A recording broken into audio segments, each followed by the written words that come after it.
ঐতিহ্যবাহী নরসিংদী জেলার অন্তর্গত রায়পুরা উপজেলার মেথিকান্দা দারুল ইকরাম মডেল মাদ্রাসার হাফেজ ছাত্রদের পাগড়ি প্রদান উপলক্ষে আয়োজিত 2 দিনব্যাপী বার্ষিক ওয়াজ মাহফিলের আজকের এই প্রথম দিবসের শেষ অধিবেশনের সম্মানিত সভাপতি সাহেব, আমন্ত্রিত হাজরাত ওলামায়ে কেরাম, মুরব্বিয়ান আযম, অত্র এলাকা এবং পার্শ্ববর্তী এলাকার বিভিন্ন প্রান্ত থেকে ছুটে আসা দিনদরদি, ইমানদার, পরহেজগার, মুত্তাকি মুসলিম ভাইরা, পর্দার অন্তরে অবস্থানরত আমাদের সকলের শ্রদ্ধাভাজন পর্দানিশীন মা এবং বোনেরা, মহান আল্লাহ রাব্বুল আলামিনের দরবারে আলিশানে লাখ কোটি শুকরিয়া আদায় করছি যে মহান আল্লাহ রাব্বুল আলামিন একটি প্রতিকূল পরিবেশকে অনুকূলে এনে দিয়ে আজকে এই মাহফিলে আমাদেরকে সুন্দরভাবে বসে কোরআন সুন্নাহ থেকে কথা বলার, শোনার সুযোগ করে দিয়েছেন। এই জন্য আপনারা খুশি না বেজার? কম না বেশি? হৃদয়ের সবটুকুন ভালোবাসা উজাড় করে আল্লাহ পাকের শেখানো ভাষায় শুকরিয়া আদায় করছি। জবান ছেড়ে দিয়ে সকলে একযোগে বলছি আলহামদুলিল্লাহ। রব্বানা লাকাল হামদ হামদান কাসীরা তাইয়িবান মুবারাকান ফীহি। রব্বানা লাকাল হামদু কামা ইয়ানবাগি লিজালালি ওয়াজহিকা ওয়া আযীমি সুলতানিকা। আল্লাহ রাব্বুল আলামিন আজকের মাহফিলকে কবুল করুন। দারুল ইকরাম মডেল মাদ্রাসাকে আল্লাহ পাক কিয়ামত পর্যন্ত কবুল করুন। মাদ্রাসার সমস্ত হাজাত আল্লাহ পাক তার গায়েবে খাজানা থেকে মিটিয়ে দেন। অত্র এলাকার সমস্ত মুর্দেগানের কবর আযাব আল্লাহ পাক কিয়ামত পর্যন্ত বন্ধ করে দিন। কাল হাসরের কঠিন ময়দানে এই আয়োজন আল্লাহ পাক আমাদের সকলের নাজাতের জারিয়া হিসেবে কবুল করুন। প্রিয় বন্ধুগণ, হেদায়েত দেওয়ার মালিককে এক বাক্যে জবাব দিয়ে বলুন আল্লাহ পাক যেন আজকের মাহফিলের ওসিলা করে আমাদের সকলকে পরিপূর্ণ হেদায়েত নসিব করেন। আমি আলোচনায় যাওয়ার আগে আপনাদের কাছে বিনীত অনুরোধ জানাচ্ছি, যাদের সামনে ফাঁকা জায়গা আছে, মেহেরবানি করে জায়গাটা পূরণ করে একটি সুন্দর পরিবেশ করে বসলে কথা বলার আকর্ষণ সৃষ্টি হবে, দূরত্ব কমে যাবে। ডান বাম যারা আছেন মেহেরবানি করে একটু সামনে এগিয়ে আসেন, এগিয়ে আসেন। মাঝখানে কিছু জায়গা ফাঁকা আছে, জায়গাটা পূরণ করে বসেন। পেছনে যারা আসবে তারা পেছনে বসতে পারবে। দ্বীনি মাজলিসের একটা সৌন্দর্যতা আছে, একটা আদব আছে না নাই? যদি বলতে হবে আছে না নাই?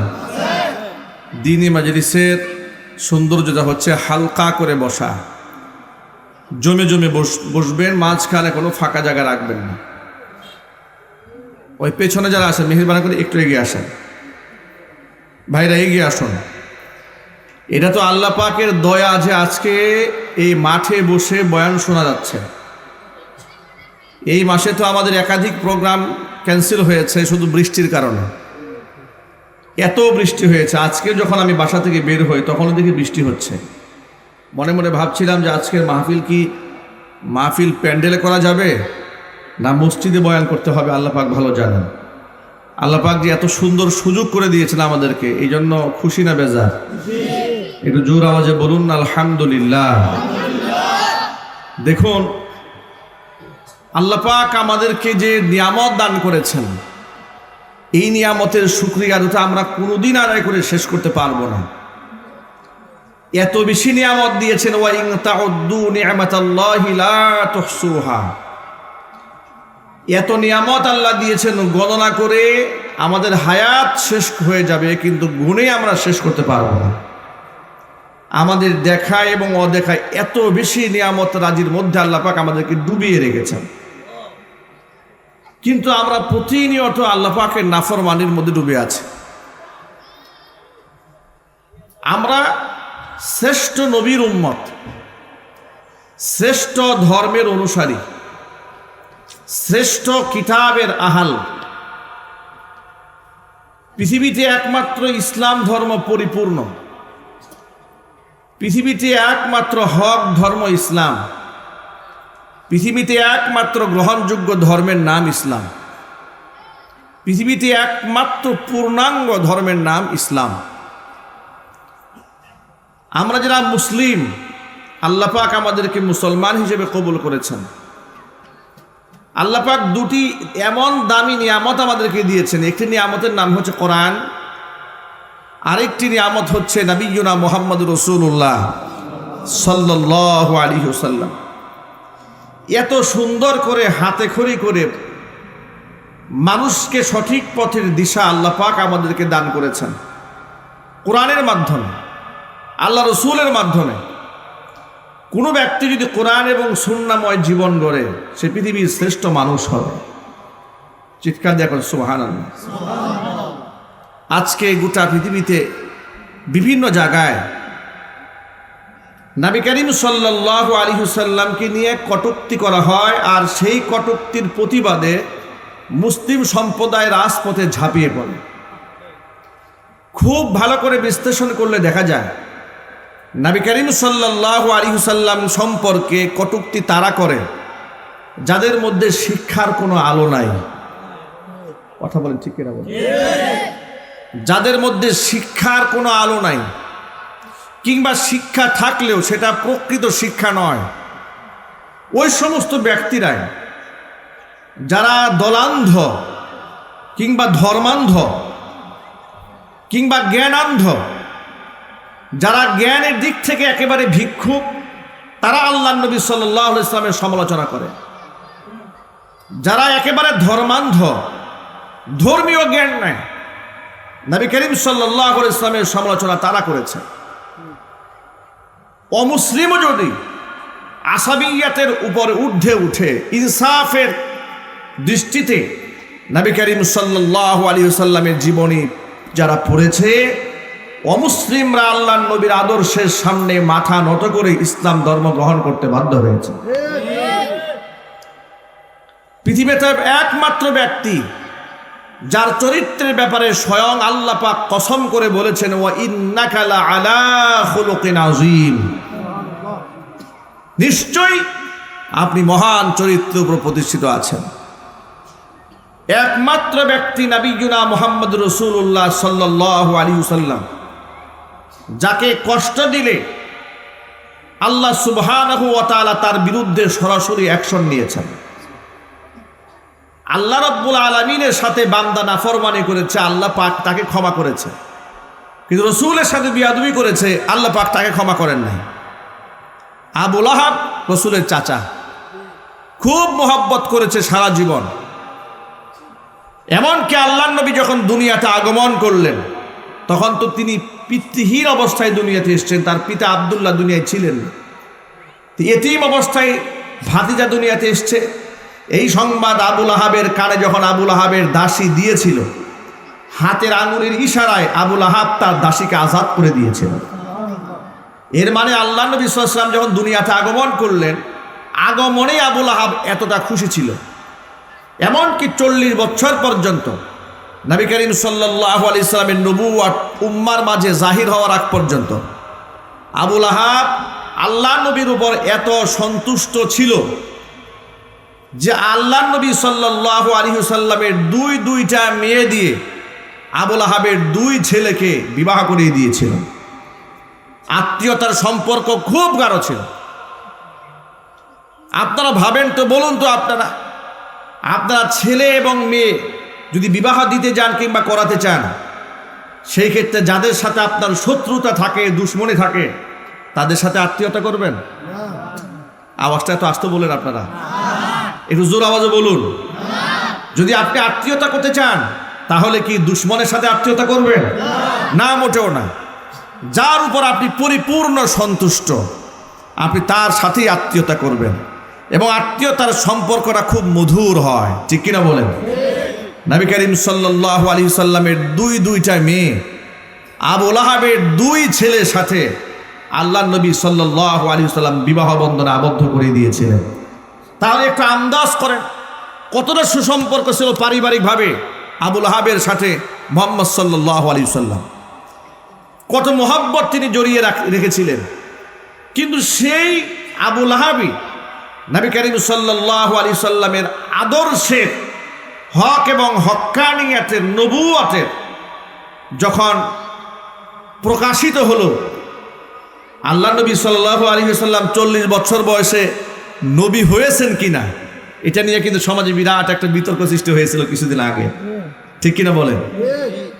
যে তিনি নবী ছিলেন না, বিষয়টি কিন্তু তা নয়। নবী করিম সাল্লাল্লাহু আলাইহি সাল্লাম বলেছেন, কুনতু নাবিয়্যান ওয়া আদামু বাইনাত তুরাব, আমি আল্লাহর কাছে নবী হিসেবেই পরিগণিত ছিলাম ঠিক ওই সময় যখন স্বয়ং আদম আলাইহিস সালাতু ওয়াস সালাম তিনি পানি এবং মাটির সাথে মিশ্রিত ছিলেন, তখনই আমি আল্লাহর কাছে নবী ছিলাম। কিন্তু নবুয়তের প্রকাশ পেয়েছে নবী করিম সাল্লাল্লাহু আলাইহি সাল্লামের বয়স যখন 40 পার হয়েছে, তখন। চিল্লায় বলেন আল্লাহু আকবার। আমার প্রিয় বন্ধুগণ,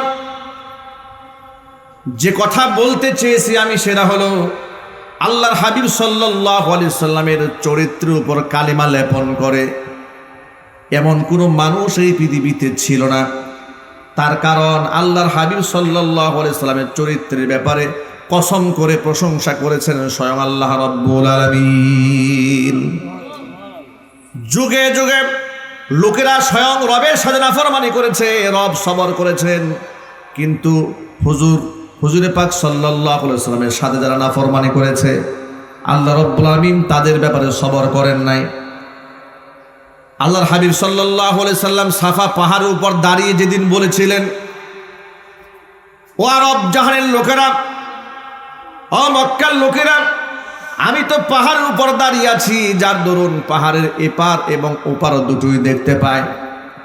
আমি এই মুহূর্তে যদি তোমাদেরকে বলি পাহাড়ের অপর প্রান্ত থেকে তোমাদেরকে শত্রুপক্ষ আক্রমণ করার জন্য ধেয়ে আসছে, আমার কথা তোমরা বিশ্বাস করবে? মক্কার লোকেরা এক বাক্যে বললো অবশ্যই আমরা বিশ্বাস করব। তার কারণ 40 বছরে তোমার মুখে একটা মিথ্যা শব্দ আমরা শুনি নাই। নবীজি সাল্লাল্লাহু আলাইহি সাল্লাম তখন দাঁড়িয়ে বললেন, পাহাড়ের উপর দাঁড়িয়ে থাকার কারণে এ প্রান্ত আর এ প্রান্ত যেভাবে আমি দেখতে পাই, পাহাড়ের সামনের এবং পেছনের প্রান্ত আমি দেখতে পাচ্ছি। আর আমি বললে যেমন তোমরা বিশ্বাস করে নিলে, তোমাদের সামনে আজকে একটা সত্য উন্মোচন করি। ইয়া আইয়ুহান নাস কুলু লা ইলাহা ইল্লাল্লাহ তুফলিহুন। ও মক্কাতুল মুকাররমার লোকেরা, তোমরা এ কথা বিশ্বাস করে নাও আল্লাহ ছাড়া কোনো মাবুদ নাই, আল্লাহ ছাড়া কোনো ইলাহা নাই, আল্লাহ ছাড়া কোনো আইনদাতা নাই, আল্লাহ ছাড়া কোনো বিধানদাতা নাই, আল্লাহ ছাড়া খালেক নাই, আল্লাহ ছাড়া মালিক নাই, আল্লাহ ছাড়া রাজ্জাক নাই। এক আল্লাহ ইবাদত করো, এক আল্লাহ ছাড়া কোনো মাবুদ নাই, এই স্বীকৃতি তোমরা প্রদান করো। জবান থেকে উচ্চারণ করো লা ইলাহা ইল্লাল্লাহ। এই বিশ্বাস নিয়ে জবান থেকে যদি লা ইলাহা ইল্লাল্লাহ বলতে পারো তুফলিহুন, তাহলেই তোমরা সফলতার পূর্ণ শিখরে পৌঁছে যাবে। এই কথাটা বলার পরে আবু লাহাব ক্ষিপ্ত হয়ে বলেছিল, তাব্বান লাকা ইয়া মুহাম্মদ। ও মুহাম্মদ, এমন একটা বাজে কথা বলার জন্য সাত সকালে আমাদেরকে তুমি ডেকেছো পাহাড়ে নিচে, ধ্বংস তুমি। তাব্বান লাকা ইয়া মুহাম্মদ, তোমার জন্য ধ্বংস হোক। চিল্লা কর নাউজুবিল্লাহ। প্রিয় ভাইরা আমার, নবী করিম সাল্লাল্লাহু আলাইহি সাল্লামকে ধ্বংসের বদদুয়া করলো আবু লাহাব। ধ্বংসের বদদুয়া করার পর আল্লাহ নবীর সাথে থাকা সাহাবীরা আবু লাহাবের উপর দারুণ ক্ষিপ্ত হয়ে গিয়েছিল, মারমুখী হয়েছিল প্রতিশোধ নেওয়ার জন্য। তারা গরম হয়ে দাঁড়িয়েছিল প্রতিশোধ পরায়ণ হয়ে। নবীজি সাল্লাল্লাহু আলাইহি সাল্লাম সবর করলেন, পরিবেশ তাদেরকে শান্ত করলেন। এক বাক্যে জবাব দিয়ে বলেন, নবীজি যদিও ধৈর্য ধারণ করেছেন, নবীজির মনে কষ্ট আছে না নাই? কষ্ট আছে। এখন রসুলের মনে যে আঘাতটা আছে, এই মনের খবর আল্লাহর কাছে নাই? সবাই বলেন। দেখেন পৃথিবীতে কত মানুষ রবের সাথে নাফরমানি করেছে। এই যারা 5 ওয়াক্ত নামাজ পড়ে না, রবকে সেজদা দেয় না, প্রতিনিয়ত তারা রবের নাফরমানি করছে, ঠিক কিনা বলেন? সুদ খাচ্ছে, ঘুষ গ্রহণ করছে, মিথ্যা কথা বলছে, প্রতিনিয়ত রবের সাথে নাফরমানি করছে। এমন নাফরমান ব্যক্তিও যদি আল্লাহর কাছে তওবা করে ফিরে আসে, আল্লাহ পাক বান্দাকে মাফ করে দেন। কিন্তু কোনো বান্দাকে আল্লাহর পক্ষ থেকে আল্লাহ লানত দেয় না। সুবহানাল্লাহ। একজন বান্দা যত নাফরমানি করুক না কেন আল্লাহর পক্ষ থেকে তাকে কি দেওয়া হয় না? লানত দেওয়া হয় না। কিন্তু আল্লাহ নবী সাল্লাল্লাহু আলাইহি সাল্লামকে যদি কেউ গালি দেয়, হুজুরকে কেউ যদি কষ্ট দেয়, আল্লাহ পাক তার উপর লানত বর্ষণ করে। কত মহব্বত আল্লাহ পাক তার রাসূলকে করেছেন। আল্লাহু আকবার বলেন, আর জোরে বলেন আল্লাহু আকবার। আল্লাহ পাক রব্বুল আলামিন আবু লাহাবের এই কাজে সবার করলেন না। যদিও আল্লাহর চেয়ে ধৈর্যশীল এই জমিনে আর আসমানে কোথাও নাই, আল্লাহর চেয়ে ধৈর্যশীল কি কেউ হতে পারে? কত ধৈর্য আল্লাহর।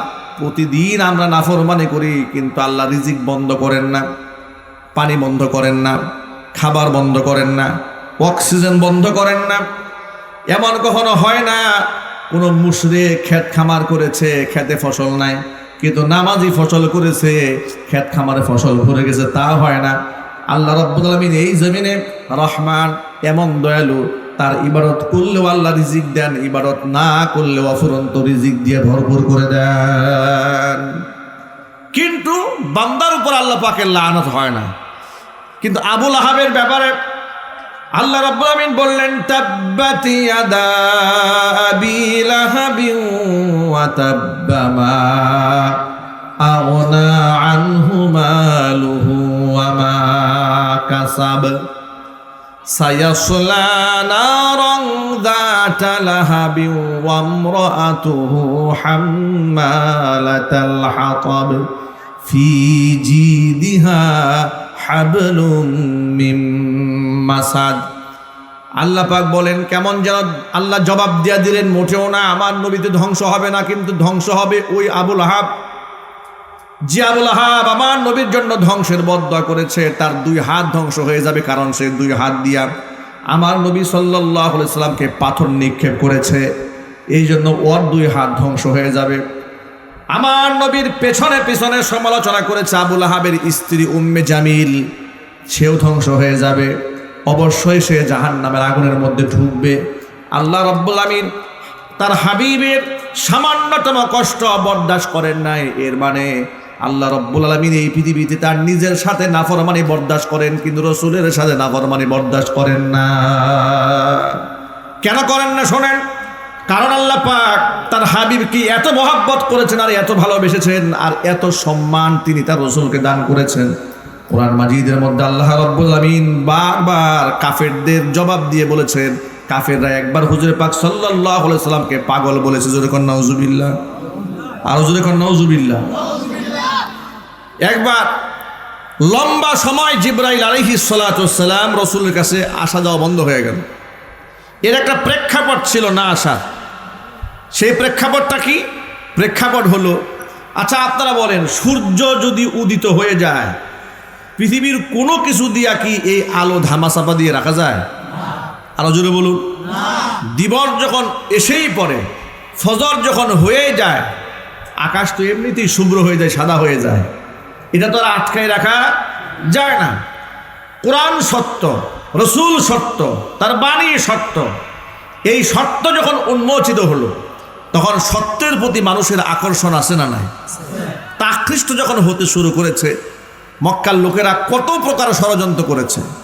কখনো কখনো বলেছে মোহাম্মদ পাগল হয়েছে, কখনো কখনো বলেছে মোহাম্মদকে জিনে ধরেছে, কখনো কখনো বলেছে মোহাম্মদের যে জিনে ধরেছে ওই জিন মোহাম্মদকে ছেড়ে পালায় গেছে।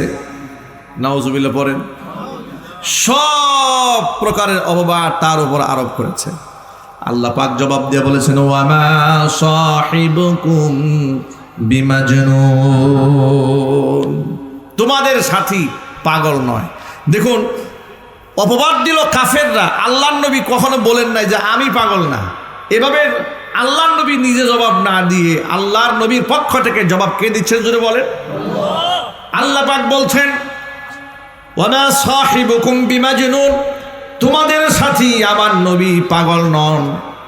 এমনকি তোমরা যে তার ব্যাপারে বলেছ যে আমার নবী থেকে আমি মুখ ফিরে নিয়েছি, শোনো, ওয়াদ-দুহা ওয়াল-লাইলি ইযা সাজা মা ওয়াদ্দাআকা রাব্বুকা ওয়া মা ক্বালা। আল্লাহ পাক বলেন প্রত্যুষের কসম এবং রাতের কসম, যখন রাত আধারে নিমজ্জিত হয়ে যায়, আল্লাহ পাক দিনের আলোর কসম করলেন, রাতের আধারের কসম করে বলছেন মা ওয়াদ্দাআকা রাব্বুকা ওয়া মা ক্বালা। ও আমার হাবিব, আপনার রব আমি আল্লাহ আপনাকে ছেড়েও দেয় নাই, আপনার ব্যাপারে আমি উদাসীন হয়ে যাই নাই। জোরে বলুন সুবহানাল্লাহ। এমনকি আল্লাহর নবী সাল্লাল্লাহু আলাইহি সাল্লাম সম্পর্কে আল্লাহ পাক সূরা নাজমের মধ্যে কসম করে বলেন ওয়ান নাজমি ইযা হাওয়া মা দাল্লা সাহিবুকুম ওয়া মা গাওয়া। কাফেররা আবার বলতে শুরু করলো, প্রথম তো বলল পাগল, আল্লাহ জবাব দিয়ে বললেন ওমা সাহিবুকুম বিমাজনুন, তোমাদের সাথী আমার বন্ধু তিনি পাগল নন, তিনি আমার নবী। আরেক জায়গার মধ্যে কাফেররা যখন বলতে শুরু করলো মুহাম্মদ সাল্লাল্লাহু আলাইহি সাল্লামকে তার রব ভুলে গেছে, কিংবা তার উপর যে জিনা আসর করেছিল সে তাকে ছেড়ে চলে গেছে, আল্লাহ পাক বলেন সকালের কসম, প্রত্যুষের কসম, দিবসের কসম, রাতের কসম, আমি রব ও আমার হাবিব আপনাকে আমি ভুলে যাই নাই, আপনাকে ছেড়েও দেই নাই, আপনার উপর থেকে দায়িত্ব উঠায় নিয়ে যায় নাই। সব জবাব কে দিচ্ছেন? আল্লাহ রাসূলের পক্ষ হয়ে কাফেরদের সব প্রশ্নের জবাব কে দিচ্ছেন? দুই নাম্বার। তিন নাম্বার আল্লাহ পাক বললেন কাফেররা বলতে শুরু করলো মানুষ তো ভালো ছিল, ইদানিং যে কি হয়ে গেল কথার কোনো লাইন নাই। নাউজুবিল্লাহ পড়েন। আচ্ছা রসুল কি বেলাইন কথা বলেছেন? জুর বলেন। হ্যাঁ দেখেন ওরা কেন বলেছে রসুল বেলাইনে কথা বলে। ওরা জন্মসূত্র থেকে দেবদেবীর পূজা করত। নবী করিম সাল্লাল্লাহু আলাইহি সাল্লাম বললেন এই দেবদেবীর কোনো ক্ষমতা নাই, সকল ক্ষমতার মালিক আল্লাহ। এখন পৃথিবীর কোনো মূর্তি পূজারীকে যদি আপনি বলেন দেবদেবীর কোনো ক্ষমতা নাই, সব ক্ষমতার মালিক আল্লাহ, সে মানবে না, বিতর্ক করবে। সে বলবে বাপ দাদা থেকে করে এসেছি, আমরাও করে যাব, এখানে কোনো বিতর্কের সুযোগ নাই। যার দরুন আশ্চর্যজনকভাবে লক্ষ্য করা যায় যে পৃথিবীর মানুষেরা নিজের হাতে তৈরি করা মূর্তির সামনে চোখের পানি ছেড়ে যেভাবে কান্না করে, যেভাবে তার কাছে সাহায্য প্রার্থনা করে, অথচ এই কোরআন মাজিদের মধ্যে আল্লাহ সুবহানাহু ওয়া তাআলা খুব ধারাবাহিকভাবে মূর্তির অসারতা, তার ব্যর্থতা সব সুন্দর করে তুলে ধরেছেন। ইব্রাহিম আলাইহিস সালাতু ওয়াস সালামের মূর্তি ভাঙার ইতিহাসটা কোরআন মাজিদের সূরা আম্বিয়ার মধ্যে আল্লাহ বিস্তারিত তুলে ধরেছেন, সূরা সাফফাতের মধ্যে তুলে ধরেছেন, যাতে করে পৃথিবীর মানুষ এ কথার সবক নিতে পারে যে সমস্ত ক্ষমতার মালিক একমাত্র কে। কাফেরদেরকে কথা বলার পরে আল্লাহ নবীর উপর তারা এতটা রুষ্ট হয়ে গেল, নারাজ হয়ে গেল, তারা বলতে শুরু করলো মুহাম্মদের মাথা ঠিক নাই, মুহাম্মদ যা বলে সব মন গড়া কথা বলে, আল্লাহর পক্ষ থেকে যদিও বলে কিন্তু কথাগুলো সঠিক নয়, মিথ্যা কথা।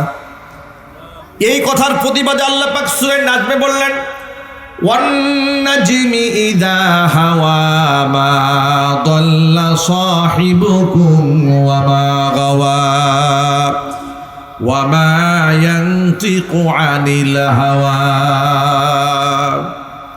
আল্লাহ পাক চন্দ্রের নক্ষত্রের কসম খাইলেন, নক্ষত্ররাজির কসম করে আল্লাহ পাক বলছেন মা দাল্লা সাহিবুকুম ওয়া মা গাওয়া, তোমাদের সাথী আমার বন্ধু মা দল্লা তিনি বিভ্রান্ত হন নাই, ওয়া মা গাওয়া তিনি সঠিক পথ থেকে বিচ্যুত হন নাই।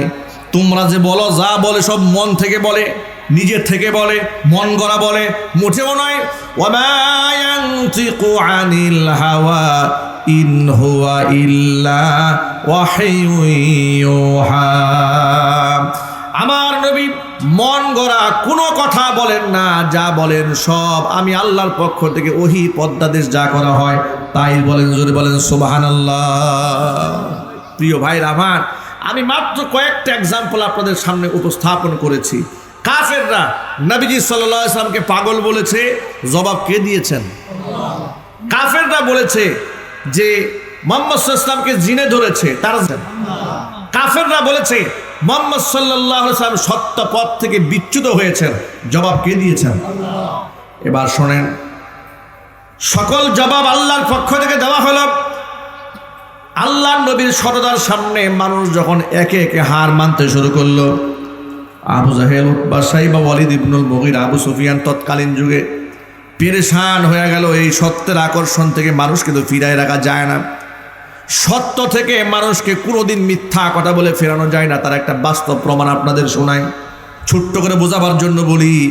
এই 56,000 বর্গ মাইলের ভেতরে মিডিয়া দিয়ে, টেলিভিশন দিয়ে, পত্রিকা দিয়ে, ইন্টারনেট দিয়ে, ফেসবুক দিয়ে আলেম ওলামা, দাড়ি টুপি পাঞ্জাবি পরিহিত মানুষদের ব্যাপারে কি পরিমাণ বদনাম ছড়ানো হয়েছে, কত অপবাদ দেওয়া হয়েছে, রাষ্ট্রীয় মিথ্যাচার করা হয়েছে। ঠিক কিনা বলেন? করা হয় নাই? যদি বলেন করা হয় নাই, রাষ্ট্রীয় মিথ্যাচার করা হয়েছে। রাষ্ট্রীয় পর্যায়ে স্বৈরাচারীর আমলে নিরাপরাধ আলেমদেরকে ধরে ধরে নিয়ে তাদেরকে গাড়ি পুরাবার মামলা দেওয়া হয়েছে। কথা বলেন, ঠিক কিনা বলেন? শুধু কি গাড়ি পুরাবার মামলা দেওয়া হয়েছে? মামুনুল হক হাফিজাহুল্লাহর মতো একজন সিংহ পুরুষ আলেমের নামে নিজের স্ত্রীকে দিয়া ধর্ষণের মামলা করানো হয়েছে। নওজুবিল্লাহ। শহীদ আল্লামা দেলোয়ার হোসেন সাঈদী রাহিমাহুল্লাহর ব্যাপারে বলেছে তিনি 300 নারী ধর্ষণ করেছেন। এত বড় মিথ্যাচার, এত বড় ডাহা মিথ্যা কথা তাদের নামে প্রচার করার পরেও তারা গণহত্যার সাথে জড়িত এমন কথাও তারা বলেছে। মুফতি জসিমউদ্দিন রহমানী হাফিজাহুল্লাহ আমার উস্তাজ, জামিয়া রহমানী আরাবিয়াতে মাদ্রাসায় যখন আমরা মিশকাত পড়েছি, তিনি আমাদের মিশকাতের ক্লাস করাতেন।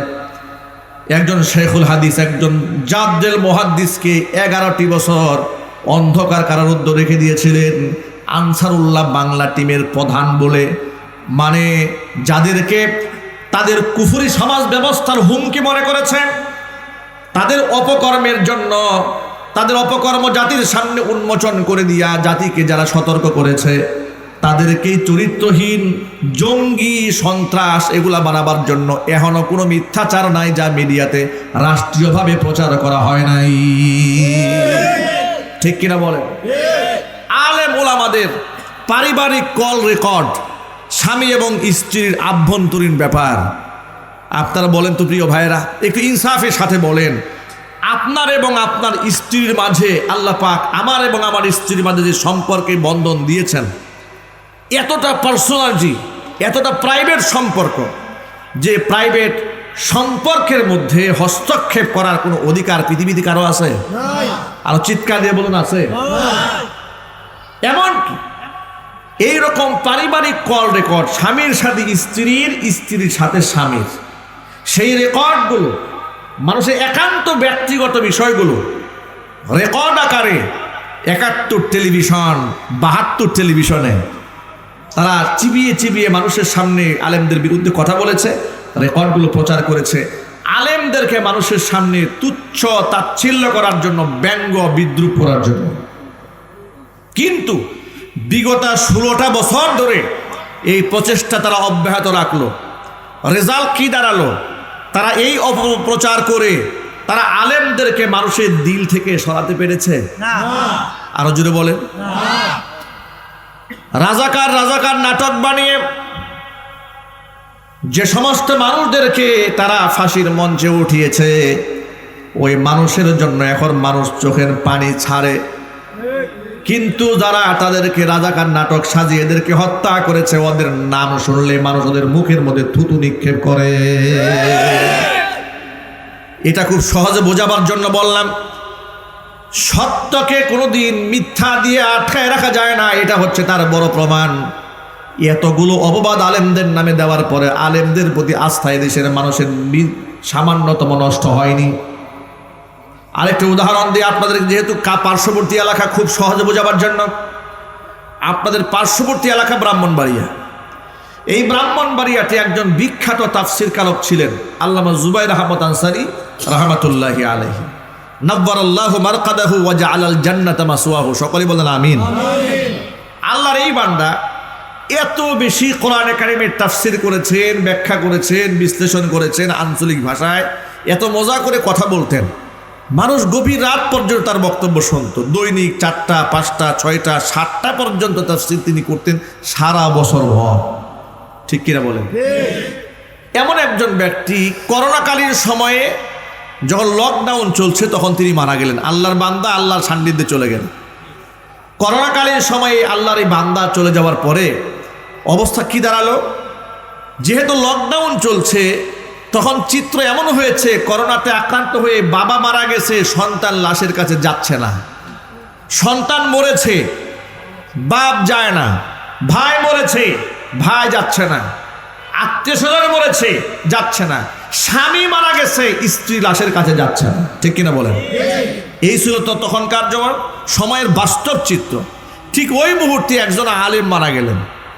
একজন আলেম মানুষের কাছে কতটা মকবুল হয় আল্লাহর পক্ষ থেকে। হাদিস শরীফের মধ্যে এসছে, আল্লাহ পাক যখন এই পৃথিবীর কোনো বান্দাকে ভালোবাসেন, ফাআলানা ফিস সামা, এটা আসমানে এলান হয়ে যায়।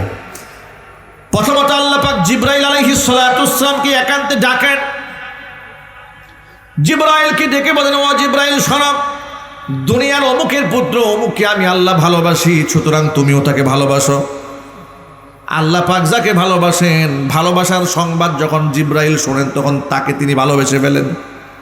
জিবরাইল ভালোবেসে ক্ষান্ত হন না, ফাআলানা ফিস সামা, গোটা ফেরেশতাদের মধ্যে আসমানে এলান হয়ে যায়, ও ফেরেশতারা শোনো, অমুক ব্যক্তিকে আল্লাহ ভালোবাসে।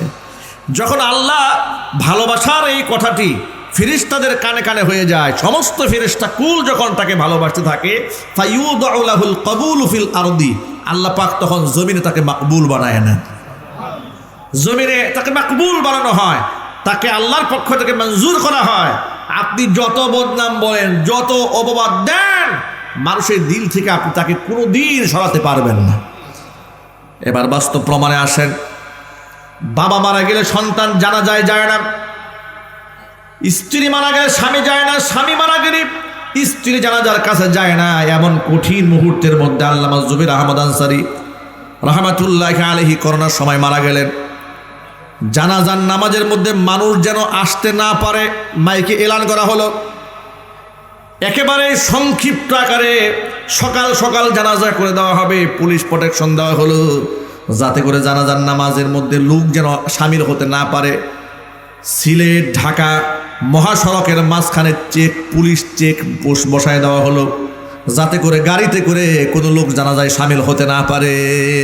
কারণ ঘন জমায়েত হয়ে গেলে এরপরে তাদের ভাষায় যে করোনা সরাসরি হয়ে যাবে, এটা সামাল দেওয়া মুশকিল হয়ে যাবে। এরপরে কি হলো, সকাল 10টার দিকে সিমসামভাবে জানাজা পড়া হবে। মাইকিং তো জানাজার মধ্যে সামিল হওয়ার জন্য করা হয়নি, বরং ফেসবুকে বলে দেওয়া হয়েছে যে খুব সংক্ষেপে জানাজা হবে, আপনারা জানাজা নামাজে আসবেন না। এই এলান দেওয়া হলো, পুলিশ প্রশাসন দাঁড় করে দেওয়া হলো পাহারা দেওয়ার জন্য। সকাল যখন 10টা বাজার ঘন্টাখানিক বাকি আছে, জানাজা নামাজের সময় হয়ে যাচ্ছে, চতুর্পাশ থেকে মানুষ ঢেউয়ের মতো নামতে শুরু করলো। প্রশাসনের লোকেরা ডানে বামে তাকায়, দেখে মানুষ আর মানুষ। এই মানুষ কোত্থেকে এসছে, কোথার থেকে খবর পেল, এত মানুষ কোত্থেকে এসছে? প্রশাসন এই মানুষটি কেমনে টেকাল দেবে, কোনোভাবেই সে সামাল দিতে পারলো না। ঢলের মতো ঢেউয়ের মতো নামতে শুরু করলো। লক্ষ লক্ষ মানুষ জানাজার মধ্যে সামিল হয়ে গেল। মনে হচ্ছে এ শুধু মানুষের কাফেলা না, মনে হচ্ছে আল্লাহ রহমতের ফেরেশতাদের কাফেলা এই জানাজায় সামিল হয়ে গেছে। এই দৃশ্য দেখে রামবামদের কলিজার মধ্যে আগুন লাগলো, হিংসার আগুন। আলেমদের জনপ্রিয়তা হবে, আলেমরা সিংহাসনে বসবে, কিংবা আলেমদের সম্মান দেওয়া হবে, এটা কি বাম রামদের সহ্য হয়? কথা বলেন না কেন? এটা কি ওদের সহ্য হয়? ওরা টকশোতে বসে বলতে শুরু করলো, সর্বনাশ করে ফেলছে, ধর্মান্ধরা সর্বনাশ করে ফেলছে, একেবারে করোনা ছড়াইয়া ব্রাহ্মণবাড়িয়া সব শেষ করে ফেলবে। কি হলো, এরপরে তারা 14 দিন পর্যন্ত 7টা গ্রামকে একেবারে লক করে দিল যে এই গ্রামের মানুষ এখানে যেতে পারবে না, এই গ্রামের মানুষ এখানে যেতে পারবে না, কারণ করোনা ছড়াই গেছে। কি হলো, বাস্তবতা এই হলো, তৎকালীন যুগের আপনার তথাকথিত আপনার লাইভ ফেসবুক সুপারস্টার সুমন সাহেব, ব্যারিস্টার সুমন সাহেব, তিনিও আলেমদের বিরুদ্ধে যা বলার লাইভ করে বললেন যে হুজুররা একেবারে শেষ করে ফেলছে, করোনা সব দেশে ছড়াই দিয়েছে, অনেক বক্তব্য দিয়েছে। 14 দিন পর্যন্ত লকডাউন করে রাখা হলো। 14 দিন পরে দেখা গেল যে 7টা গ্রামকে লকডাউন করে রাখা হয়েছে, 14 দিন একজন মানুষও করোনা আক্রান্ত হয় নাই। সুবহানাল্লাহ কি বাড়ি গিয়ে বলবেন? আমি এটা সেই এতদিনের আগের স্মৃতি আপনাদেরকে স্মরণ করে দিয়েছি এ কথা বোঝাবার জন্য যে মানুষের জনপ্রিয়তা ঠেকায় রাখতে চাইলেও আল্লাহর কাছে কোনো ব্যক্তি যদি মাকবুল হয়ে যায়, আপনি শত চেষ্টা করেও তাদের মাকবুলিয়াতকে ঠেকিয়ে রাখতে পারবেন না। আলেমদের বিরুদ্ধে তারা বক্তৃতা কম দেয় নাই। সারা জীবন আলেমদেরকে মৌলবাদ, জঙ্গিবাদ, তালেবান, রাজাকার, আল বদর, আল শাম, রাষ্ট্রদ্রোহী এখনও কিছু নাই আলেমদের নামে বলা হয় নাই। যে আলেমদেরকে তারা জেলখানায় নিয়ে টর্চার করেছে, যত বেশি আলেমদেরকে মাজলুম করেছে, যে আলেম যত বেশি মাজলুম হয়েছে, সেই আলেমের মাকবুলিয়াত আল্লাহ পাক তত বেশি সৃষ্টি করে দিয়েছেন। ঠিক কিনা বলেন? আমার প্রিয় বন্ধুগণ, সত্য দিয়া মিথ্যাকে কোনোদিন আটকায় রাখা যায় না। নবী করিম সাল্লাল্লাহু আলাইহি ওয়াসাল্লামের আদর্শের সুবাতাস যখন চতুর্দিকে ছড়ায় পড়ছিল, যখন কাফেররা এটা সহ্য করতে পারতেছিল না, কাফেররা মনে মনে ভাবলো আসলেই তিনি যদি সত্যি নবী হয়ে থাকেন তাহলে তাকে আর ফিরায় রাখা যাবে না, কিন্তু তিনি সত্য না মিথ্যা এটা বোঝার জন্য তো যোগ্য লোকের দরকার। ঠিক কিনা? তো যোগ্য লোক কোথায় আছে? ওরা চিন্তা ভাবনা করে দেখলো যোগ্য লোক তো মক্কায় নাই। মক্কায় আহলে কিতাবের কোনো লোক নাই, মানে ইহুদি খ্রিস্টান যাদের উপর পূর্বে কিতাব নাজিল হয়েছিল, এই ধরনের কোনো পণ্ডিত মক্কায় নাই। আছে কোথায়? মদিনায় আছে। তখন মক্কার কাফেররা চিন্তা ভাবনা করলো যে মদিনায় গিয়ে আহলে কিতাব আলেমদের কাছ থেকে জানতে হবে যে আমাদের মক্কাতুল মুকাররমায় এমন একটা ব্যক্তির আপনার আগমন ঘটেছে, তিনি 40 বছর পর্যন্ত তার উপর ব্যাপক জনপ্রিয়তা ছিল, তিনি নিজেকে নবী দাবি করছেন এবং তিনি এই কথা বলছেন, তাহলে আসলে তিনি সত্য না মিথ্যা এই কথাটা যেন জানা যায়। এই জন্য কুফফারদের পক্ষ থেকে একদল টিম পাঠায় দেওয়া হলো মদিনাতুল মুনাওয়ারায়। মদিনায় যাওয়ার পরে সেখানে তারা তৎকালীন যুগে নবী করিম সাল্লাল্লাহু আলাইহি ওয়াসাল্লামের আদর্শিক গুণাবলীর কথা যা বলার আগে বলেছে, বলার পর বলেছে যে এমন একজন ব্যক্তি, তার নাম হচ্ছে মোহাম্মদ, বাবার নাম আব্দুল্লাহ, মাতার নাম আমেনা, তিনি 40 বছর পর্যন্ত এরকম ছিলেন, এরপর থেকে তিনি এই ধরনের বক্তব্য দিচ্ছেন। আসলেই তিনি সত্য নবী কিনা আপনাদের কাছে জানতে চাই। সেখানকার আহলে কিতাবের আলেমরা শিখিয়ে দিল, তোমরা মক্কায় যাও, মক্কায় গিয়ে তোমাদের যিনি নবী দাবি করছেন তাকে তোমরা 3টা প্রশ্ন করবে। কয়টা প্রশ্ন? 3টা প্রশ্নের জবাব যদি তিনি সঠিকভাবে দিতে পারেন তাহলে বুঝে নিবা সত্য নবী, আর যদি সঠিক উত্তর দিতে না পারেন বুঝে নিবা তিনি মিথ্যাবাদী। 1 নাম্বার প্রশ্ন কি? 1 নাম্বার প্রশ্ন হচ্ছে, যিনি নিজেকে নবী দাবি করেছেন তার কাছে গিয়া বলবা আপনি রূহ সম্পর্কে বলেন, রূহ কি জিনিস? 1 নাম্বার প্রশ্ন। 2 নাম্বার প্রশ্ন করবে বাদশাহ যুলকারনাইনের ব্যাপারে, পৃথিবীর পূর্ব থেকে পশ্চিম পর্যন্ত যিনি সফর করেছিলেন ওই ব্যক্তির ঘটনা আমাদেরকে শোনাও। তিনি যদি নবী না হন এই ঘটনা তিনি শোনাতে পারবেন না। 2 নাম্বার প্রশ্ন। 3 নাম্বার প্রশ্ন হচ্ছে ওই সমস্ত যুবকদের কাহিনী শোনাও যে যুবকরা ঈমান রক্ষা করার জন্য নিজের এলাকা ছেড়ে দিয়া পাহাড়ের গুহায় গিয়ে আশ্রয় গ্রহণ করেছিল, মানে আসহাবুল কাহাফ, গুহাবাসীদের কাহিনী আমাদেরকে শোনাও। এই 3টা প্রশ্নের জবাব তিনি ওহির আলো ছাড়া কশ্চিন কালেও বলতে পারবেন না। আল্লাহ নবী সাল্লাল্লাহু আলাইহি সাল্লামের কাছে এসে মক্কাতুল মুকাররমার ওই সমস্ত লোকেরা নবীজি সাল্লাল্লাহু আলাইহি সাল্লামের কাছে এসে 3টা প্রশ্ন ছুড়ে দিল, মোহাম্মদ তুমি যদি সত্য নবী হয়ে থাকো তাহলে 3টা প্রশ্নের জবাব দিতে হবে। নবীজি বলেন কোন 3টা প্রশ্ন? বলেন 1 নাম্বার প্রশ্ন হচ্ছে জবাব দিয়া বলো ও রূহ কি জিনিস। 2 নাম্বার প্রশ্ন হচ্ছে জবাব দাও বাদশাহ যুলকারনাইনের কাহিনী আমাদের শোনাও। 3 নাম্বার ওই সমস্ত যুবকদের কাহিনী শোনাও যারা ঈমান রক্ষা করার জন্য নিজের এলাকা ছেড়ে দিয়া পাহাড়ের গুহায় গিয়ে আশ্রয় গ্রহণ করেছিল। নবী করিম সাল্লাল্লাহু আলাইহি ওয়াসাল্লামের কাছে নিয়মিত জিবরাইল আলাইহিস সালাতু ওয়াস সালাম আগমন করতেন। এই জন্য নবীজি সাল্লাল্লাহু আলাইহি ওয়াসাল্লাম বললেন, তোমাদের এই প্রশ্নের জবাব আমি আগামীকাল দেব। আমি যে তোমাদেরকে আগামীকাল দেব, এই কথা বলতে গিয়ে আল্লাহর নবী ইনশাআল্লাহ বলতে ভুলে গেলেন। আগামীকাল দেব প্রশ্নের জবাব, এক বাক্যে জবাব দিয়ে বলেন, প্রশ্নের জবাব কার পক্ষ থেকে আসবে? জোরে বলেন। তাহলে সেই জায়গায় আল্লাহর নাম নেওয়ার দরকার আছে না নাই? নবী করিম সাল্লাল্লাহু আলাইহি সাল্লাম ইনশাআল্লাহ বলতে ভুলে গেলেন। কারণটা শোনেন। কারণ হলো আল্লাহ নবী সাল্লাল্লাহু আলাইহি সাল্লাম ইনশাআল্লাহ হয়তো এই জন্য বলেন নাই, যেহেতু প্রতিদিন জিবরাইল একাধিকবার আগমন করে, জিজ্ঞেস তো আমি করেই নেব, এই চিন্তা করে বলেন নাই। কিন্তু পরের দিন জিবরাইল আর আসে না। নবীজি সাল্লাল্লাহু আলাইহি সাল্লাম সারাদিন অপেক্ষমান, জিবরাইল কখন আসবে তার কাছ থেকে জবাব নিয়ে তিনি কাফেরদেরকে শোনায় দেবেন। সারাদিন চলে গেল, খবর নাই। দ্বিতীয় দিন চলে গেল, তৃতীয় দিন আবার অপেক্ষা আছেন, তৃতীয় দিন তারও কোনো খবর নাই। এবার কুফাররা বলতে শুরু করলো, মুহাম্মদ সাল্লাল্লাহু আলাইহি সাল্লাম মিথ্যাবাদী। এমনকি ঠিক ওই সময় উম্মে জামিল, আবুল আহাবের স্ত্রী, বলতে শুরু করলো যে মুহাম্মদকে আগে যে জিনে ধরেছিল ওই জিন মুহাম্মদকে ছেড়ে পালায়ে গেছে। নাউজুবিল্লাহ বলবেন না? যে জিনে ধরেছিল ওই জিনটা কোথায় গেছে? পালায়ে গেছে মুহাম্মদকে ছেড়ে। আর তো জিনের খবর নাই, যার ধরে মুহাম্মদ কোনো কথাও বলতে পারে না। এইভাবে একদিন দুদিন নয়, টানা 15টা দিন পার হয়ে গেল। আল্লাহ নবী সাল্লাল্লাহু আলাইহি ওয়াসাল্লামের পেরেশানিতে দিনগুলাই এমনভাবে কেটেছে যেন রাত দিন একাকার হয়ে গেছে। আল্লাহর হাবিব সাল্লাল্লাহু আলাইহি ওয়াসাল্লাম প্রতিনিয়ত অস্থির চিত্তে আকাশ পানে তাকায় থাকতেন, কখন জিবরাইল আসবে। টানা 15 দিন ওহী নাজিল হওয়া বন্ধ হয়ে গেল। 15 দিন পরে 70,000 রহমতের ফেরেশতাদের বিরাট এক বহর নিয়ে জিবরাইল দুনিয়াতে আগমন করলেন। সূরাতুল কাহাফ নাজিল হয়ে গেল। আল্লাহু আকবার বলেন। সূরাতুল কাহাফ 70,000 রহমতের ফেরেশতা নিয়ে এই সূরা নিয়ে জিবরাইল আলাইহিস সালাতু ওয়াস সালাম আগমন করলেন। এই সূরা হচ্ছে সেই সূরা যে সূরার মধ্যে প্রশ্নের জবাবগুলো দেওয়া হয়েছে। এটা এমন একটা ফজিলতপূর্ণ সূরা, কোনো ব্যক্তি যদি প্রত্যেক শুক্রবারে একবার সূরাতুল কাহাফ তেলাওয়াত করে, এক শুক্রবার থেকে আরেক শুক্রবার পর্যন্ত তার সমস্ত সগীরা গুনাহ আল্লাহ মাফ করে দেয়।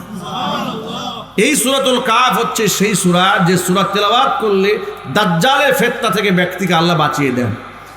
এই সূরা সম্পর্কে হাদিস শরীফের মধ্যে এসেছে, কোনো ব্যক্তি যদি এই সূরা নিয়মিত তেলাওয়াত করে, আল্লাহ রাব্বুল আলামিন ওই ব্যক্তির জন্য জমিন থেকে আসমান পর্যন্ত একটা নূর সৃষ্টি করে দেন, যে নূর দিয়ে হাসরের অন্ধকার পথ সে আলোকিত করে রাখতে পারবে। আল্লাহু আকবার বলেন। সুতরাং সূরা কাহাফ আমরা তিলাওয়াত করব, আমরা বলি ইনশাআল্লাহ। জবাবগুলো শুনে নেন। ইয়াসআলুনাকা আনির রূহ, আল্লাহর হাবিব সাল্লাল্লাহু আলাইহি সাল্লামকে প্রশ্ন করা হয়েছে রূহ সম্পর্কে। আল্লাহ পাক বললেন, কুলির রূহু মিন আমরি রাব্বি। হে নবীজি, আপনি জবাব দিয়ে বলেন, রূহ হচ্ছে আমি আল্লাহর পক্ষ থেকে শুধুমাত্র একটা মাত্র নির্দেশনা, এটা আল্লাহর হুকুম। রূহ কি জিনিস জুড়ে বলেন? যার ধরো পৃথিবীর সমস্ত বিজ্ঞানীরা, চিকিৎসা বিজ্ঞানীরা একত্রিত হয়ে শরীরের এমন কোনো সেল নাই, নার্ভ নাই যা তারা দেখতে না পারে। এমন এমন যন্ত্র আবিষ্কার তারা করেছে যা চোখ দিয়া, বাস্তব চোখে দেখা যায় না, যন্ত্র দিয়ে তারা সেটা দেখতে পারে। সুবহানাল্লাহ করেন।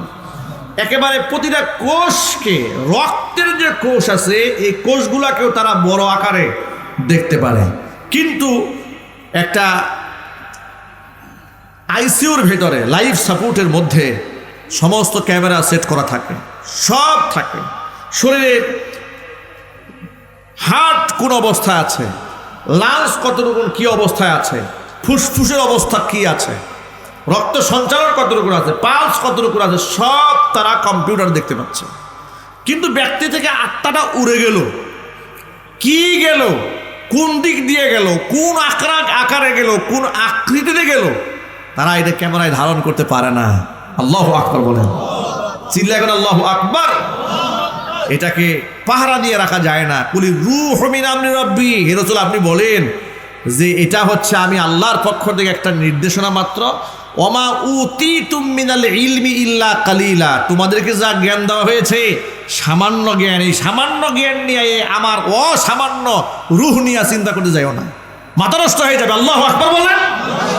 আল্লাহ পাক বলেন আমি যা সৃষ্টি করেছি আমার সৃষ্টির দিকে একটু নজর দাও। ওয়া ফি আনফুসিকুম আফালা তুবসিরুন, নজর যদি নিজের দিকেও দাও আমি আল্লাহকে তার মধ্যে তোমরা খুঁজে পাবে। আল্লাহু আকবার। রূহের জবাব দিয়ে দেওয়া হলো। 2 নাম্বার জবাব হলো, 2 নাম্বার প্রশ্ন ছিল তাদের, বাদশাহ যুলকারনাইনের কাহিনী শোনাও, বিরাট লম্বা ইতিহাস সূরা কাহাফের মধ্যে বর্ণিত হয়েছে, তিনি শোনায় দিলেন। সূরাতুল কাহাফের মধ্যে বর্ণিত হয়েছে আসহাবুল কাহাফের সেই যুবকদের, তরুণদের কাহিনী, যারা মুশরিক বাদশার সামনে মাথা নত করেন নাই, ইমানের দাবিতে অবিচল থাকার কারণে বাদশা তাদেরকে হত্যা করতে চেয়েছিল। যুবকেরা ইমান রক্ষা করার জন্য এলাকা ছেড়ে দিয়েছিলেন, কিন্তু কাফের বাদশার সামনে মাথা নত করেন নাই। তারা পাহাড়ের গুহায় গিয়ে ঘুমাইছিলেন মাত্র 309 বছর। সুবহানাল্লাহ বলবেন না? ওয়ালাবিথু ফি কাহফিহিম 300 সিনিন ওয়াজদাদু 9, সেখানে 300 বছর, ওয়াজদাদু 9 আরো অতিরিক্ত 9 বছর, 309 বছর পাহাড়ের গুহার মধ্যে তারা ঘুমাইছিলেন। যদি কোন আল্লাহু আকবার। সেই লম্বা ইতিহাস, ওই ইতিহাস শোনানো আমার মূল উদ্দেশ্য নয়। আমি যা বুঝাতে চেয়েছি আপনাদের সামনে সেটা হলো, তাহলে নবী করিম সাল্লাল্লাহু আলাইহি সাল্লামেরকে 3টা প্রশ্ন করা হয়েছিল। রাসূল বলেছিলেন জবাবটা দেব কালকে। এই যে কালকে দেব কিন্তু ইনশাআল্লাহ বললেন না, তার দরুন আল্লাহর পক্ষ থেকে সামান্য সতর্কবাণী স্বরূপ তাকে 15 দিন জিবরাইল পাঠানো হয় নাই। এবং কেন আসে নাই তার কারণটা আবার এই সূরার মধ্যে বর্ণনা করা হয়েছে। ওয়ালা তাকুলান্না লিশাইইন ইন্নী ফাইলুন যালিকা গাদা ইল্লা আইয়াশা আল্লাহ ওয়াযকুর রাব্বাকা ইযা নাসিত ওয়া কুল আসা আইয়াহদিয়ানি রাব্বি লিআকরাবা মিন হাযা রাশাদা। আল্লাহ পাক বলেন, হাবিব আমার, ভবিষ্যতের কোনো কথা বলার সময় অবশ্যই আপনি ইনশাআল্লাহ বাণী উচ্চারণ করবেন। ইনশাআল্লাহ বলা ব্যতীত রেখে ভবিষ্যতের কোনো কথা আপনি বলবেন না। ইনশাআল্লাহ বলার দরকার আছে না ভাই? আরো জোরে বলেন ইনশাআল্লাহ। এটা কোরআন মাজিদের নির্দেশনা। এটা ভবিষ্যতের কোনো কথা বলতে গেলে ইনশাআল্লাহ বলা ওয়াজিব। ইনশাআল্লাহ বলা কি? সবাই বলেন এ কথাটা মনে থাকবে। ইনশাআল্লাহ না বললে কবিরা গুনাহ হবে। যদি কোনো ক্ষেত্রে ভুলে যান যে বলতে মনে নাই, ওয়াযকুর রাব্বাকা ইযা নাসিত, যখন মনে এসেছে সাথে সাথে ইনশাআল্লাহ বলে ফেলবেন, ওয়াজিবাত আদায় হয়ে যাবে। কিন্তু খবরদার কোনো মুসলমান ভবিষ্যতের কোনো কাজ কিংবা কথা বলার ক্ষেত্রে ইনশাআল্লাহ ব্যতিরেকে কোনো কথা বলবে না। বড় আফসোসের সাথে বলতে হচ্ছে, বিগত স্বৈরাচারীর আমলে এই দেশে ইনশাআল্লাহ, মাশাআল্লাহ, আলহামদুলিল্লাহ মানুষ যেন বলতে না পারে তার বিরুদ্ধেও ষড়যন্ত্র করা হয়েছিল। কথা বলেন ঠিক কিনা বলেন? তথাকথিত এক বাংলা সাহিত্যিক বাংলা একাডেমির, তাকে 71 টেলিভিশনে ডাকা হলো।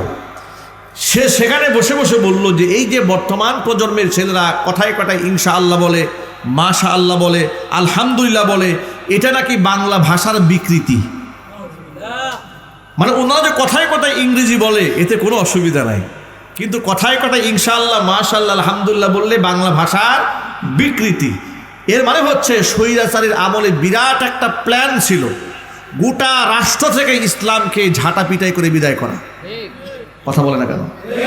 যার দরুন তারা প্রথম সারির ইসলামিক রাজনৈতিক ব্যক্তিবর্গ যারা আছেন, যাদেরকে তারা হুমকি মনে করেছে, তাদের ক্ষমতার জন্য হুমকি মনে করেছে, তাদের এক একজনকে এক একটা মিথ্যা মামলা দিয়ে ফাঁসিয়ে দিয়ে কাউকে যাবজ্জীবন কারাদণ্ড দিয়েছে, কাউকে ফাঁসির কাস্টে ঝুলিয়ে মেরেছে, কাউকে মৃত্যু পর্যন্ত তারা কারারুদ্ধ করে রেখে দিয়েছে।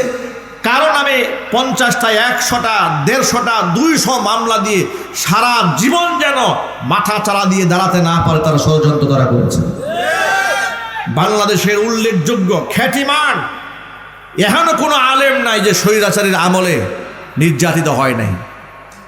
একেবারে প্রথম সারি থেকে শুরু করে আড্ডা লেভেল পর্যন্ত আমার মতো একজন ছোট্ট মানুষকেও তারা একাধিক মামলার আসামি বানায় আমাকে জেলখানায় পর্যন্ত পুরে দিয়েছেন। জিজ্ঞেস করেছে আমাদের অপরাধ কি, তারা বলেছে কোনো অপরাধ নয়, উপরের নির্দেশ। উপরের নির্দেশ বলে বলে আমাদের নামে গাড়ি পোড়ার মামলা দিয়েছে, উপরের নির্দেশ বলে বলে আমাদের নামে তারা জঙ্গিবাদের মামলা দিয়েছে। মামলা ইজহারের মধ্যে লিখেছে যে আমাদের পকেটের মধ্যে নাকি 16টা ককটেল বোমা পাওয়া গেছে, মাহফিল থেকে ধরে নিয়ে গিয়ে। এইরকম মামলা আলেমদের নামে যারা সাজাতে পেরেছে, আল্লাহর কসম তারা ফেরাউনের নাতিপুতি ছাড়া আর কেউ নয়। এই ফেরাউনের নাতিপুতিরা দুনিয়া থেকে লানতের সাথে ইতিহাসের সর্বনিকৃষ্ট পতন নিয়ে বিদায় হয়েছে বাংলার জমিন থেকে। কথা বলে ঠিক কিনা? আজকে তো বলতে দ্বিধা নাই, আজকে এখানে তাফসীর হচ্ছে, ওয়াজ মাহফিল হচ্ছে। যদি এই ওয়াজ মাহফিলটা স্বৈরাচারের আমল হতো, তাহলে এই কর্তৃপক্ষকে থানায় গিয়ে সুপারিশ করতে করতে করতে করতে কলমের কালিও শেষ, জুতার তলাও শেষ। ঠিক কিনা বলেন? এরপর আবার তারা প্রেসক্রিপশন লিখে দিত, হুজুররা এই বয়ান করতে পারবে, এটা করতে পারবে না, এটা বলা যাবে, এটা বলা যাবে না, এটা করা যাবে, এটা করা যাবে না। মোটামুটি একটা ডাক্তারের প্রেসক্রিপশন দিয়া আমাদের সামনে দিয়ে দিত। আমার মনে আছে চট্টগ্রামে শহরে এক মাহফিলে গেলাম। মাহফিলে যাওয়ার সময় দেখি স্টেজে লেমিনেটিং করে একটা কাগজ বাঁধাই করে দেওয়া, সেখানে 14টা শর্ত দেওয়া আছে মাহফিল কর্তৃপক্ষকে এবং বক্তাকে। এই 14টা শর্ত মান্য করে ওয়াজ করতে হবে। কথা বুঝতে পেরেছেন? মানে আমি কি ওয়াজ করব এটা শিখাই দেবে হচ্ছে আবু জেহেলে। কথা বলেন ঠিক কিনা বলেন? যেগুলো আলেমদের বয়ানকে নিষিদ্ধ করতো ওগুলো নামাজ পড়ে? এটা আওয়াজ দিয়ে বলেন না। ওরা নামাজ পড়ে, রোজা রাখে, হজ করে, যাকাত দেয়। এরা কি দান দক্ষিণা করে? এরা কি ইসলাম চায়? ইসলামের প্রচার করে, প্রসার করে, আলেমদের শ্রদ্ধা করে, সম্মান করে? না, আলেমদের সম্মান করে না। বাংলাদেশে এমন বহুত আবু জেহেলের নাতিপুতিরা ছিল, আলেমদের নামের নিচে নাম দেওয়ার কারণে পোস্টার টেনে ছিঁড়ে ফেলে দিয়েছে। বেনামাজি নেতা, বদমাশ নেতা, লম্পট নেতার নাম আলেমের নামের উপরে কেন দেওয়া হবে? আমার এই বক্তব্য রেকর্ড হচ্ছে। আমি বাংলাদেশের সমস্ত মাহফিল কর্তৃপক্ষকে বলবো, আল্লাহ রাব্বুল আলামিনের খাস রহমতে 5ই আগস্টের গণ অভ্যুত্থানে অসংখ্য তরুণ, অসংখ্য আলেম, অসংখ্য ছাত্র সমাজ, অসংখ্য রাজনীতিবিদ জীবন দেওয়ার বিনিময়ে যে দ্বিতীয়বারের মতো স্বাধীনতা আল্লাহ পাক আমাদেরকে দান করেছেন, এই বাংলার মাটির স্বাধীনতা, সার্বভৌমত্বকে অক্ষুণ্ণ রাখার জন্য অবশ্যই সমস্ত মুসলমানকে এক প্ল্যাটফর্মে দাঁড়িয়ে কাজ করতে হবে। ইনশাআল্লাহ একমাত্র রাষ্ট্রের স্বার্থে, দ্বীনের স্বার্থে, কোরআনের স্বার্থে আলেমদেরকে ঐক্যবদ্ধ হতেই হবে। প্রিয় ভাইরা, অত্যন্ত বিনয়ের সাথে বলি, আলেমের বিভেদ ভুলে যান। কওমি, আলিয়া, ওয়াহাবি, সুন্নি, মাযহাবি, লা মাযহাবি, এই সমস্ত দেয়াল তৈরি করে মুসলমানদেরকে আর পার্টিশন দিয়ে বিভক্ত করে রাখবেন না। কথা বলে না ঠিক কিনা বলে?